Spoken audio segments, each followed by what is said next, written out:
Good evening everyone. मैं आप सबको बता नहीं सकता कि मुझे कितनी खुशी हो रही है कि आज हम सब यहाँ राजा जी के प्रति अपने प्रेम का जश्न बनाने एकत्रित हुए। राजा जी एक रोशनी है, हम सब के अंधकार से भरे जीवन में वो उजाला देते हैं। उनके गाए हुए गीत हम सबके लिए प्रार्थनाएं हैं। उनके लिए गए वचन, अरे जल्दी करो, क्या करो, इतना धीरे धीरे आराम से, go faster, pace is very slow. Okay, उनके दिए गए वचन हम सब के लिए तो सिद्धांत बन जाते हैं। तो हम सब में कहीं ना कहीं अंदर राजा जी बसे हुए हैं। तो आइए मैं आप सबको आमंत्रित करना चाहूँगा, राजा जी की तरफ देख के एक छोटी सी प्रार्थना हो जाए। राजा मेरे राजा, दिल में समा जा, शामों का शामू, गली का कुआरा। तो अब मैं बुलाना चाहूँगा हमारे पहले कविकार को, जो आपसे दो रोबोट्स यानी यंत्र मानव की एक छोटी सी प्रेम कहानी के बारे में आपसे 2-4 लफ्ज कहना चाहते हैं। तो बड़ी तालियों के साथ स्वागत करें मिस्टर एनापोवा का।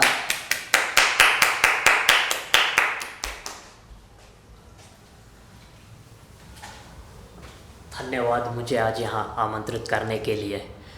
राजा जी की इस दरबार में आज मैं इन्हीं के एक मशहूर गीत की तर्ज पे एक अपनी कुछ चंद पंक्तियाँ प्रस्तुत करना चाहूँगा। I am alone in this wasteland, I am alone in this wasteland, blood and sands, holding heads and pieces as they fall। यहाँ पे दो यंत्र मानव रोबोट्स, इनकी प्रोग्रामिंग में ऐसा क्या हुआ अचानक से जो एक दूसरे से ये प्रेम करने लगे। इन्हें रोबोट से भी दुत्कारा गया, इंसानों ने इन्हें डिसमेंटल करने की कोशिश की, नष्ट करने की कोशिश की, पर आत्मा की तरह सॉफ्टवेयर भी इतनी आसानी से ख़त्म नहीं होता। इन लोगों ने अपनी इस प्रेम कहानी को अलग अलग डिवाइसेस में अपलोड करके जारी रखा, बट आज हो चुके हैं ये ऑब्सोलीट, जहाँ पे हर इनके मशीनों के पुर्जे अब काम करना बंद कर देंगे और बिना सॉफ्टवेयर अपडेट्स के इनकी एआई भी अब बर्बाद होने लगी है। इसीलिए अब ये प्रेमी अपनी प्रेमिका को अपने आखिरी शब्द बयां कर रहा है, अपना प्रेम प्रकट कर रहा है, क्योंकि अब उसके पास समय नहीं बचा। इस अंत को उसने कभी सोचा नहीं था, बट अब ये यहाँ है, वो मरते दम तक उसे प्यार करेगा। Till death do apart till they become obsolete. अब मैं आमंत्रित करना चाहूँगा हमारे अगले कवि टूल बॉक्स को, जो गाड़ियों से बहुत प्रेम करते हैं और अपनी एक एम्बेसडर कार को के प्रति इनने जो एक कहानी लिखी है उसको प्रस्तुत करेंगे। अब मैं आमंत्रित करता हूँ टूल बॉक्स जी को।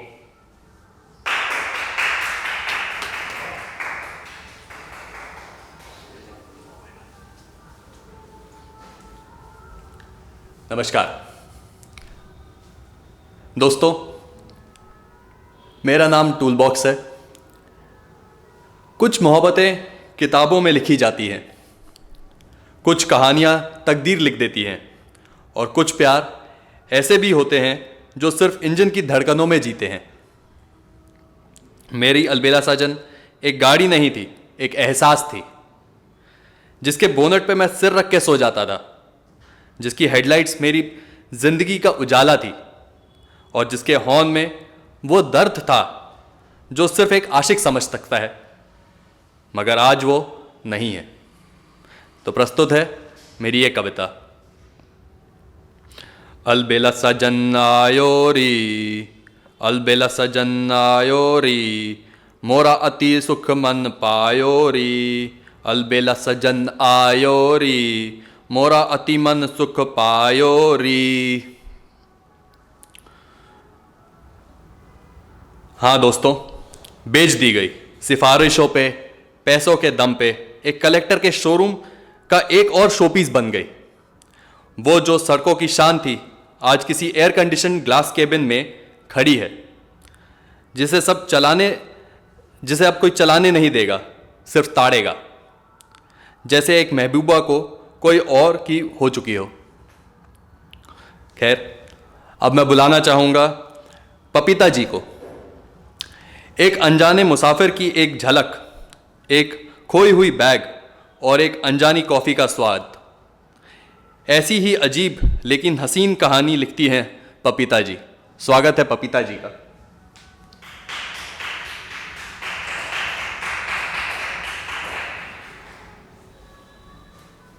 आदाब।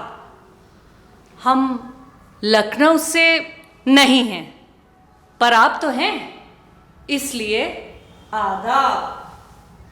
मैं पो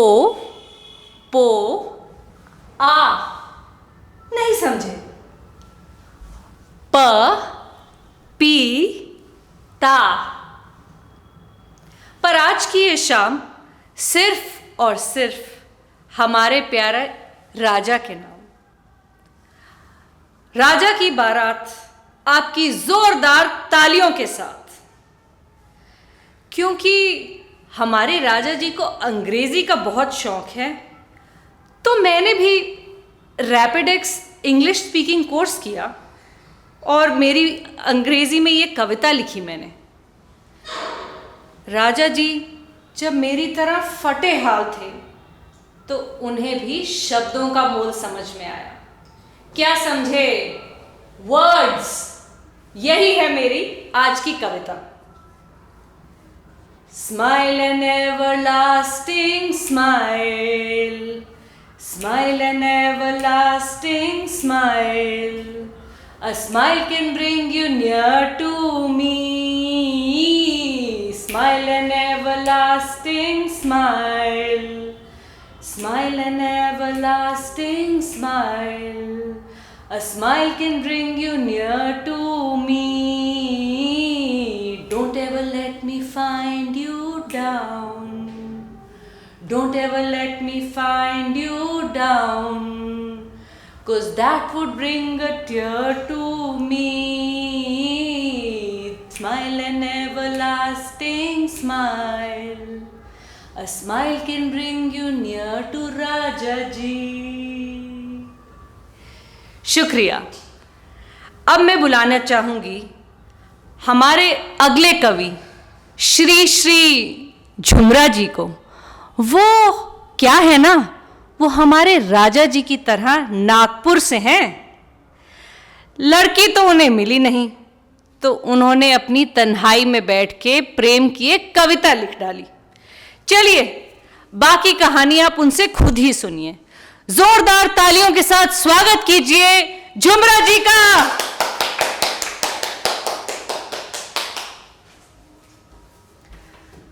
कविता जी, आप अरे पपीता।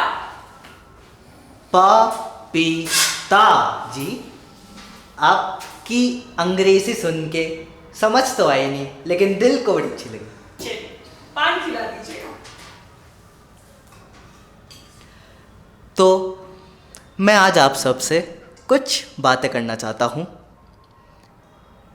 थोड़ा इश्क लड़ाना चाहता हूँ। तो देखा जाए तो इश्क कितना आसान है ना करना, हर किसी को हर किसी से हो जाता है।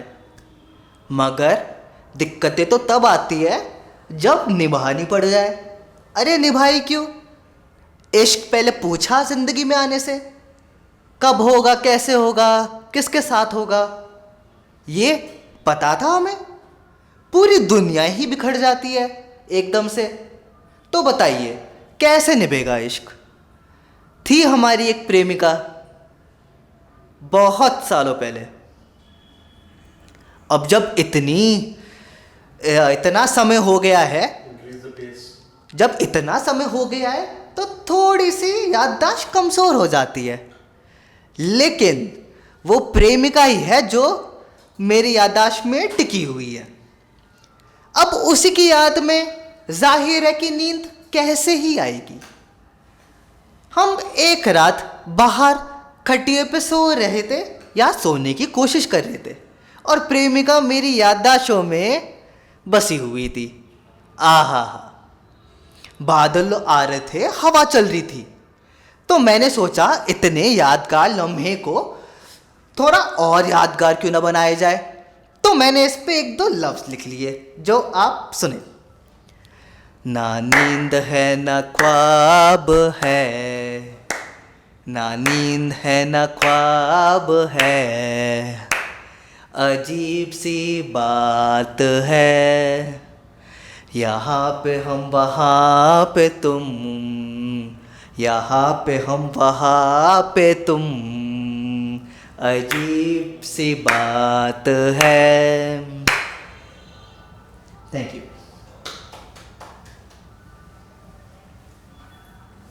एवरीवन। कम